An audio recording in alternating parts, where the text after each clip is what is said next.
DSS এক্সামৰ কুৱেশ্যনবিলাক দি থকাৰ মাজতে আপোনালোকৰ মাজলৈ বেলেগ এটা ভিডিঅ' লৈ আহিছোঁ। হঠাৎ এদিন বেংকত যাব লগা হ'ল। যিহেতু বেংকত যাওঁতে তাতে আপোনাৰ এখন KYC ফৰ্ম দিলে। অসম গ্ৰামীণ বিকাশ বেংকৰ KYC ফৰ্ম বা আপোনাৰ লক্ষ্মী বেংক বুলি যিসকল কোৱা হয় আগতে। আৰু ফৰ্মখন কেনেকৈ ফিল আপ কৰিব লাগে হয়তো বহুতে জানে আৰু বহুতে নাজানেও। কেনেকৈ ফৰ্মখন ফিল আপ কৰি জমা কৰিব লাগে। আজি আপোনাৰ ভিডিঅ'টোৰ জৰিয়তে কেনেকৈ ফৰ্মখন ফিল আপ কৰিব লাগে এই বিষয়ে আলোচনা কৰিম। ঠিক আছে, আহকচোন ভিডিঅ'টো আৰম্ভ কৰোঁ। প্ৰথমতে আপোনালোকে স্ক্ৰীণত দেখা পাইছে এখন ফৰ্ম হয় KYC ফৰ্ম গ্ৰামীণ বিকাশ বেংকৰ। ইয়াতে বহুতো অপশ্যন আছে। প্ৰথমটো হৈছে ফাৰ্ষ্ট পাৰ্চনেল ডিটেইলছ। ইয়াত আপোনাৰ নামটো দিব। নেমটো first name, middle name, last name আছে। ফাৰ্ষ্ট নেমত আপোনাৰ নামটো আৰু লাষ্ট নেমত আপোনাৰ টাইটেলটো দিব। যেতিয়া মিডল নেমটো আছে মিডল নেমটো তাত বহাই দিব। আৰু সকলোখিনি কেপছত দিলে ভাল হয়, কেপছ লেটাৰত। ফাদাৰ্ছ নেম বা স্পাউছ নেম, স্পাউছ মানে বুজি পাইছে নিশ্চয়। ফাদাৰ্ছ নেম যদি আপোনাৰ ফাদাৰ থাকে তেতিয়া দেউতাৰ নামটো দিব। স্পাউছ থাকিলে আপোনাৰ ৱাইফৰ বা হাজবেণ্ডৰ নামটো দিব। মাদাৰ্ছ নেমটো আহিলে মাদাৰ্ছ নেমটো দিব। ডেট অফ বাৰ্থটো বক্সত দি দিব। জেণ্ডাৰ মেল হয় বা আপোনাৰ ফিমেল এইটো তাত দি দিব।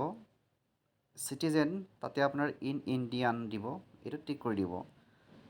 ৰেচিডেণ্ট ষ্টেটাছ ইয়াত আপোনাৰ ৰেচিডেণ্ট ইণ্ডিভিজুৱেল এইটো টিক কৰি দিব। অকুপেশ্যন টাইপ যদি আপোনাৰ চাৰ্ভিচ কৰিছে, চাকৰি কৰি আছে, চাৰ্ভিচটো টিক কৰিব প্ৰথম অপশ্যনটো।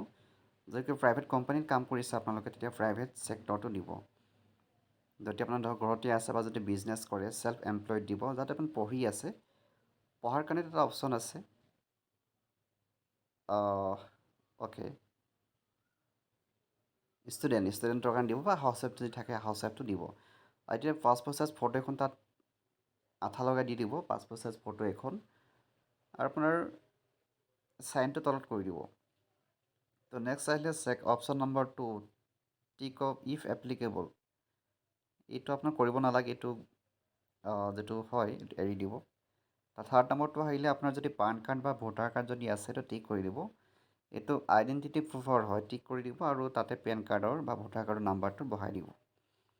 তো তাৰপাছত আহিলে প্ৰুফ অফ এড্ৰেছ। ইয়াতে আপোনাৰ আধাৰ কাৰ্ড বা ভোটাৰ কাৰ্ড বা যদি আপোনাৰ লাইচেঞ্চ আছে তাত টিক কৰি দিব সেইমতে। আৰু আধাৰ কাৰ্ড যদি আছে আধাৰ কাৰ্ডৰ নাম্বাৰটো তাত দি দিব। এইটো দেখিছে UID আধাৰ, এইটো টিক কৰি তাত নাম্বাৰটো বহাই দিব। এতিয়া address line 1, line 2, line 3, district, আপুনি ডিষ্ট্ৰিক্ট কিয় হয় সম্পূৰ্ণ এড্ৰেছটো দিব। পষ্টেল কোড আপোনাৰ ডাকঘৰৰ যিটো সংখ্যা হয় দিব। ষ্টেট কোডটো দিব। আৰু গাঁওখনৰ নামটো চিটি, টাউন, ভিলেজ এইটো তাত ফিল আপ কৰি দিব।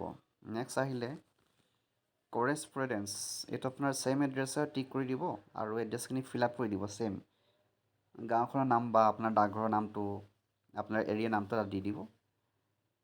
আৰু নেক্সট এড্ৰেছ ইন জুৰিষ্টিকশ্যন, এইটো কৰিব নালাগে ফিল আপটো, এইটো এৰি দিব সেই ঘৰটো। তাৰপিছত কণ্টেক্ট ডিটেইলছত আপোনাৰ মোবাইল নাম্বাৰ যদি চেঞ্জ কৰিব লগা থাকে মোবাইল নাম্বাৰ দিব আৰু ইমেইল ID দিব। যদি আপোনাৰ ইমেইল ID আছে তেতিয়া খুবেই ভাল হয়। তাৰপিছত এই বক্সকেইটা এৰি দিব, এইকেইটা একো কৰিব নালাগে। তো নেক্সট আহিলে 8 নম্বৰটো আহক। 7 নম্বৰটো এৰি দিব, 8 নম্বৰটোলৈ আহিব। 8 নম্বৰটোত আপোনাৰ ফিংগাৰ দিব বা আপোনাৰ ছিগনেচাৰটো কৰি দিব। দেখিছে নহয়, ছিগনেচাৰ থাম্ব ইমপ্ৰেশ্যন বুলি আছে, এইটো তাত ছিগনেচাৰটো কৰি দিব। প্লেচটো আপোনাৰ এড্ৰেছ যিটো হয় য'ৰ পৰা ফৰ্মখন ফিল আপ কৰিব, যিটো ব্ৰাঞ্চৰ আপোনাৰ নাম হয় তাৰ নামটো দিব আৰু ডেটৰ ঠাইত আপোনাৰ ডেটটো দি দিব, যিটো তাৰিখত আপুনি ফৰ্মখন জমা কৰিব। তো ইয়াৰ পাছত আহিলে এইখনো ছেইম হয়। ওপৰ এই বক্সটো এৰি দিব, এইটো অফিচৰ কাৰণে হয়। 1 নম্বৰ 2 নম্বৰ 3 নম্বৰ যে আছে সেইখিনি ফিল আপ কৰিব লাগিব। 1 নম্বৰটো আপোনাৰ এড্ৰেছটো দিব, আগৰ নিচিনাই হয়, চাই ল'ব এবাৰ। 2 নম্বৰটো হৈছে কণ্টেক্ট ডিটেইলছ, আপোনাৰ মোবাইল নম্বৰ ইমেইল IDটো দিব। 3 নম্বৰটো আপোনাৰ আজিৰ তাৰিখটো, ঠাইডোখৰৰ নামটো আৰু ছিগনেচাৰটো দি দিব। এইখিনি আপুনি ফিল আপ কৰি দিব। এইখনে আছিলে আপোনাৰ KYC ফৰ্মখন হয় লক্ষ্মী বেংকৰ বা আপোনাৰ অসম গ্ৰামীণ বিকাশ বেংকৰ হয়। কেনেকৈ ফিল আপ কৰিব লাগে এবাৰ আপুনি ভিডিঅ'টো চাই ল'ব আৰু সেইমতে ফিল আপ কৰি জমা কৰি দিব। আশা কৰিছোঁ ভিডিঅ'টো বুজি পালে, ভাল লাগিলে। যদি ভাল লাগিলে লাইক শ্বেয়াৰ কমেণ্ট কৰিব। যদি কিবা কনফিউজ হয়, যদি বুজি নাপালে তথাপি আপুনি কমেণ্ট এটা কৰি দিব, ঠিক আছে। আৰু ধন্যবাদ, থেংক ইউ।